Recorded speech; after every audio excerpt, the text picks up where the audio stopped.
Hostel में रहने वाली ये कहानी नेहा की है और वह अपना कॉलेज खत्म करने के बाद कॉल सेंटर का जॉब ज्वाइन कर लेती है। नेहा अपनी नई जॉब के लिए बहुत उत्साहित है। नेहा की नौकरी का पहला दिन था और वह तैयार होकर समय से पहले ही कॉल सेंटर पहुंच जाती है, जहां उसे उसके टीम लीडर उसे काम की प्रक्रिया समझाते हैं। नेहा कॉलेज में बहुत ही होनहार छात्रा थी, इसलिए उसे काम को समझने में कोई ज्यादा परेशानी नहीं होती और वह पहले ही दिन से क्लाइंट को कॉल पर अटेंड करने लगती है। नेहा के बात करने का तरीका इतना अच्छा रहता है कि वह पहले ही दिन कई ऑर्डर जनरेट कर देती है। यह देखकर नेहा का टीम लीडर बहुत खुश होता है। कई दिन होने के बाद अब नेहा को भी यह काम अच्छा लगने लगता है।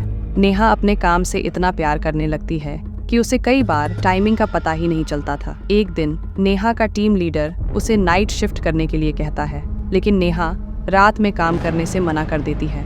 कॉल सेंटर की रात को काम करने वाले स्टाफ में कमी आ जाती है, जिसकी वजह से नेहा को अप्रोच किया जाता है। काम की मजबूरी के चलते नेहा हाँ कर देती है और अगली रात 8 बजे से नेहा कॉल सेंटर पहुंच जाती है। नेहा जैसे ही अपना हेडफोन लगाती है, उधर से आवाज आती है कि आज तुम्हारे टीम लीडर की कार एक्सीडेंट में मौत हो जाएगी। लेकिन वह इस कॉल को नजरअंदाज कर देती है। उसे लगता है यह जरूर किसी की शरारत होगी और वह रात की शिफ्ट खत्म करके सुबह अपने हॉस्टल पहुंचती है।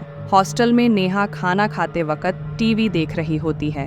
तभी उसे खबर मिलती है कि उसके टीम लीडर की कार एक्सीडेंट में मौत हो गई है और यह देखते ही नेहा अपना खाना छोड़कर अपने कॉल सेंटर भागती है। वहां उसे पता चलता है कि उसके टीम लीडर नाइट शिफ्ट खत्म करके अपने घर जा रहे थे और रास्ते में ही एक ट्रक से उनका एक्सीडेंट हो गया और उनकी मौत हो गई।